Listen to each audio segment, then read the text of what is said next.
ជំរាបសួរប្រិយមិត្តអ្នកស្ដាប់និងអ្នកទស្សនាទាំងអស់គ្នាសូមស្វាគមន៍មកកាន់ Channel Cambodian Horror Story ដែលតែងតែពំនាំនៅរឿងរ៉ាវព្រេងនិទាន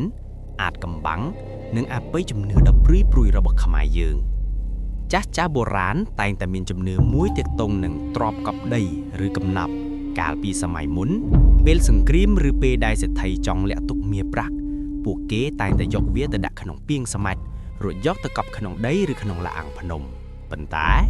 អ្វីដែលគួរឲ្យខ្លាចនោះគឺដើម្បីកុំឲ្យមានអ្នកណាហ៊ានលួចយកកំណប់នោះម្ចាស់ទ្រព្យតែងតែប្រើវិធីសាហាវខុសខែមួយគឺការសម្លាប់ទាសករឬអ្នកបម្រើដែលស្មោះត្រង់រួចវាយដែកគោអាគមបញ្ចូលក្បាលដើម្បីចាក់សោវិញ្ញាណនោះឲ្យคล้ายជាខ្មោចចាំទ្រព្យការពារកំណប់នោះអស់កាលជានិច្ចអ្នកណាដែលហ៊ានយកទ្រព្យនោះទៅប្រើប្រាស់ដោយគ្មានការអនុញ្ញាតនឹងត្រូវប្រឈមមុខនឹងសេចក្តីស្លាប់ដ៏សាហាវបំផុតថ្ងៃនេះយើងខ្ញុំសូមនាំអារម្មណ៍លោកអ្នកទៅតាមដានសាច់រឿង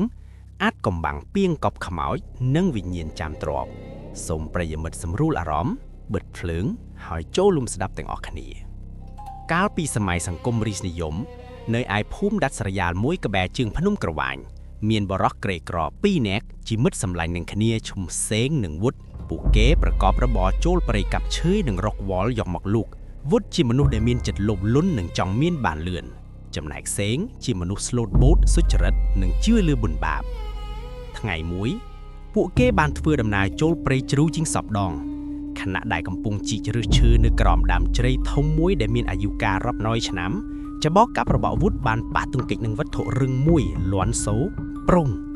អាសេងអញមកមើលនេះវើយអញជីកប៉ះអីគេមិនដឹងទេរឹងណាស់មើលទៅដូចជាមាត់ពីងសេងបានរត់មកជួយកាយដីចេញក្រោមស្រទាប់ដីដ៏ក្រាស់និងឫសឈើដែលរុំព័ទ្ធពួកគេបានប្រទះឃើញពីងស្មាច់បុរាណដ៏ធំមួយមានពណ៌ខ្មៅរលោងនិងមានចងសៃម៉ាពណ៌ក្រហមចាស់រលួយជុំវិញមាត់ពីង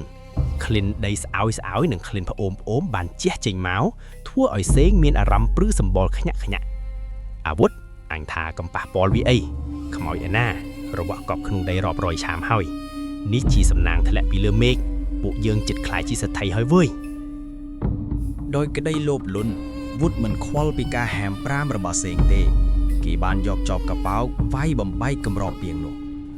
គ្រាន់តែកម្របពីងរបើកឡើងខ្យល់ត្រជាក់ស្រែបមួយសន្ទុះបានបក់បោកចេញមកធ្វើឲ្យស្លឹកឈើជុំវិញនោះជ្រុះរុះរុយវុធបានលូកដៃចូលទៅក្នុងពីងរួចទាញយកថង់ក្រណាត់មួយចេញមកពេលបើកមើលពន្លឺពណ៌លឿងទុំនៃមាសដុំរាប់សិបដុំនិងគ្រឿងអលង្ការបុរាណបានចាំងចេះចូលភ្នែកពួកគេវុធសោយក្អាយតើក្តីរំភើបប៉ុន្តែសេងដែលឈរមើលពីក្រោយបានក្រឡេកទៅមើលក្នុងពីងម្ដងទៀតភ្នែករបស់គេបើកធ្លុងជើងញ័រទៅត្រើតអាវុធឯងមើលក្នុងពីងនឹងមានសាកសពវុធអោនមើលតាមនៅបាតពីងក្រោមកំណរមាសគឺជាលឡាដើរក្បាលមនុស្សពណ៌ខ្មៅក្រមៅដែលគួរឲ្យរន្ធត់បំផុតនោះគឺនៅត្រង់កណ្ដាលថ្ងានៃលឡាដើរក្បាលនោះមានដែកគោលបុរាណដ៏ធំមួយបោះទម្លុះជាប់យ៉ាងរឹងមាំដែលជាសញ្ញានៃការចាក់សោវិញ្ញាណមិនឲ្យតែចាប់ជាតិទោះបីជាឃើញបែបនេះក្តីវុធនៅតែចំណែកកោបយកមាសទាំងនោះដាក់ការុងរួយអូសសេងឲ្យរត់ចេញពីព្រៃទាំងប្រញាប់ប្រញាល់ទុកពីងនិងលឡាដើរក្បាលនោះចោលកណ្ដាលព្រៃត្រឡប់មកដល់ផ្ទះ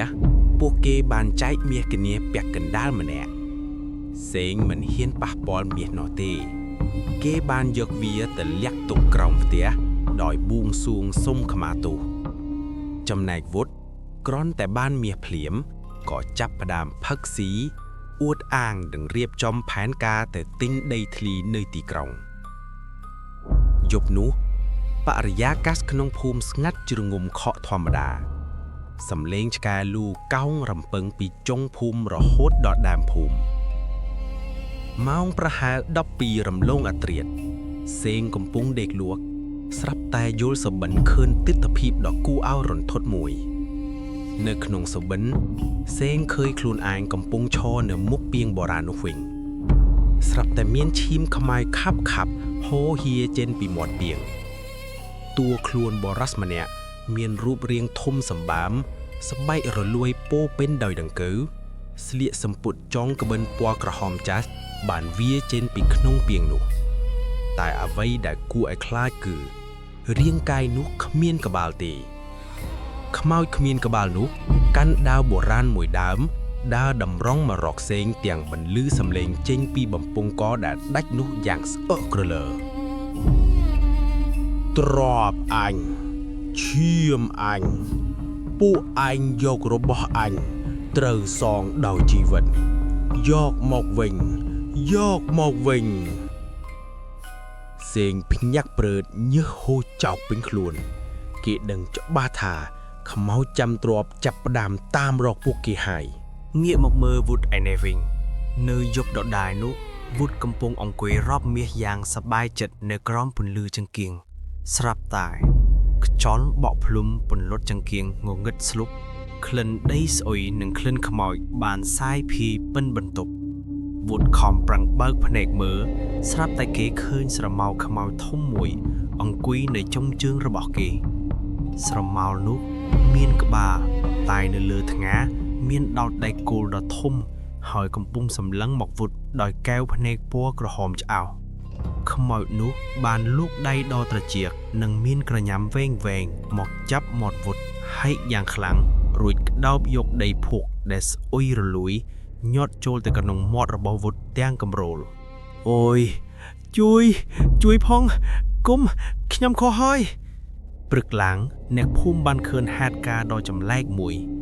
វុឌ្ឍដែលធ្លាប់តែអួតអាងបានក្លាយជាមនុស្សឆ្កួតគេអង្គុយនៅក្រោមផ្ទះមិននិយាយស្ដីអីទាំងអស់ដៃរបស់គេចេះតែកាយដីភូកនៅក្រោមផ្ទះយកមកញាត់ចូលមាត់ទំពាលេបទាំងសើចទាំងយំពេលសេងរត់មកមើលមិត្តភក្តិគេដឹងភ្លាមថានេះជាអំពើរបស់វិញ្ញាណចាំទ្រព្យដែលកំពុងទារកម្មពីត្រឹមតែ3ថ្ងៃប៉ុណ្ណោះអាការៈរបស់វុឌ្ឍកាន់តែធ្ងន់ធ្ងរទៅក្បាលពោះរបស់គេប៉ោងធំឡើងដោយសារតែបរិមាណដីដែលគេបានលេបចូលរាល់ថ្ងៃសាច់ឈាមរបស់គេប្រែជាខ្មៅក្រមៅនិងមានក្លិនស្អុយរលួយដោយមនុស្សស្លាប់ទៅហើយចឹងយប់ថ្ងៃទី3ជាយប់សិល9រោចមេឃងងឹតរកមើលផ្កាយមួយមិនយល់វុឌ្ឍដេកថ្ងោរមូលខ្លួននៅលើផ្ទះស្រាប់តែទ្វារផ្ទះរបឹកឡើងយ៉ាងខ្លាំងប្រាំងវិញ្ញាណខ្មោចចាំទ្រព្យដ៏ធំសម្បើមបានហោះចូលមកលើកនេះវាមិនត្រឹមតែយកដីញាត់មាត់វុឌ្ឍទេតែវាបានយកដៃគោលអាគមដ៏ក្រាស់ស៊ីដែលដកចេញពីលឡាដុតក្បាលរបស់វាមកកាន់នៅនឹងដៃឯងយកមាសអញឯងត្រូវមនុស្សយាមពីងជំនួសអញខ្មោចនោះបានយកដៃគោលនោះបោះទៅលុះចំកណ្ដាលថ្ងារបស់វុឌ្ឍយ៉ាងសាហាវវុឌ្ឍស្រែកបែកបំពង់ករួចក៏ប្រកាច់ដាច់ខ្យល់ស្លាប់នៅនឹងកន្លែងឈាមខ្មៅខាប់បានហូរចេញពីថ្ងារបស់គេចំណែកឯមាសដែលវុឌ្ឍបានទុកនៅក្បែរខ្លួនក៏ប្រែទៅជាដុំដីនិងដុំធ្ជួងទាំងអស់សេចក្តីស្លាប់របស់វុឌ្ឍបានធ្វើឲ្យអ្នកភូមិភ័យរន្ធត់ស្ទើរលាស់ព្រលឹងក្រោយពេលវុឌ្ឍស្លាប់គោលដៅបន្តរបស់វិញ្ញាណចាំទ្រព្យគឺសេងដឹងច្បាស់ថាគេមិនអាចរត់គេចផុតឡើយយប់នោះសេងបានយកមាសទាំងអស់ដែលគេលាក់ទុកមកដាក់នៅលើតុរួចអុជធូបបួងសួងសុំខមាទោសលោកម្ចាស់អើយខ្ញុំប្រការណាមិនបានយកមាសនេះទៅចាយវាយទេសូមលោកម្ចាស់ទទួលយកទ្រព្យនេះវិញទៅកុំយកជីវិតខ្ញុំអីខ្ញុំមានម្ដាយចាស់ត្រូវចិញ្ចឹមរំពេចណោះខ្យល់ព្យុះបានបោកបោកផ្ទះសេងឲ្យរង្គើទ្វារបង្អើនបើកបោកទង្គិចគ្នាផ្សែងពណ៌ខ្មៅបានហុយចូលមកពេញបន្ទប់រូបរាងដ៏គួរឲ្យខ្លាចរបស់វិញ្ញាណចាំទ្រព្យបានលេចឡើងនៅចំពោះមុខសេងវាមិននិយាយអ្វីទាំងអស់ប៉ុន្តែវាបានលូកដៃដ៏វែងសម្ដៅមកច្របាច់កសេងទាញលើកឡើងផុតពីដីសេងថប់ដង្ហើមភ្នែកចាប់ដើមឡើងសកម្លាំងរបស់ខ្មោចនេះខ្លាំងមហិមាក្នុងខណៈពេលដែលជីវិតរបស់សេងជិតនឹងបញ្ចប់ទៅហើយនោះស្រាប់តែមានពន្លឺភ្លើងគោមចាំងពីខាងក្រៅព្រមជាមួយសំឡេងសូត្រធម៌បាលីដ៏មានអំណាចអ្នកដែលមកជួយសេងគឺព្រះតេគុណដែលជាចៅអធិការវត្តប្រចាំភូមិដែលមានសិលធម៌និងបារមីខ្ពង់ខ្ពស់ព្រះអង្គបាននិមន្តមកដល់ទាន់ពេលដែលបានទទួលដំណឹងពីអ្នកភូមិអំពីការស្លាប់របស់វុឌ្ឍណាមោតាសៈភគវតោឈប់សិនវិញ្ញាណអនាថាគេបានប្រគល់ទ្រព្យឲ្យឯងវិញហើយហេតុអីនៅចង់ពៀវេរាទៀត បើឯងសម្រាប់គេឯងនឹងទុយរងទុក្ខវេទនាថែមរាប់ពាន់ឆ្នាំទៀតក្នុងឋាននរកអំណាចនៃធម៌មេត្តានិងពន្លឺនៃព្រះពុទ្ធសាសនាបានធ្វើឲ្យវិញ្ញាណកាយសាហាវនោះថយអំណាចវាបានរបូតដៃពីកសេងហើយដួលលុតជង្គង់ស្រែកយំយ៉ាងកំសត់សុំក្តីមេត្តាសេងបានរួចផុតពីសេចក្តីស្លាប់យ៉ាងប្រភិតប្រភេទព្រឹកស្អែកឡើងព្រះតិគុណសេងនិងអ្នកភូមិបាននាំគ្នាយកមាសទាំងអស់នោះដាក់ចូលទៅក្នុងពាងស្មែកបុរាណវិញរួចធ្វើពិធីបង់សកុលនិមន្តព្រះសង្ឃសូត្រមន្តដោះអក្ខរាដកដែកគោលពីលឡាដល់ក្បាលនោះដើម្បីរំដោះវិញ្ញាណចាំទ្របឲ្យរួចផុតពីចំណងកម្មពៀនិងបានទៅចាប់ជាតិជាថ្មីមាសទាំងនោះត្រូវបានកប់នៅកន្លែងដើមវិញហើយគ្មានអ្នកណាហ៊ានទៅក្បែរទីនោះទៀតឡើយសេងដែលរួចរួបជីវិតបានយកច្បាស់ពីតម្លៃនៃភាពស្មោះត្រង់និងផលនៃអំពើលោភលន់គេបានសាងភ្នោះមួយរយៈដើម្បីសងគុណព្រះសាសនា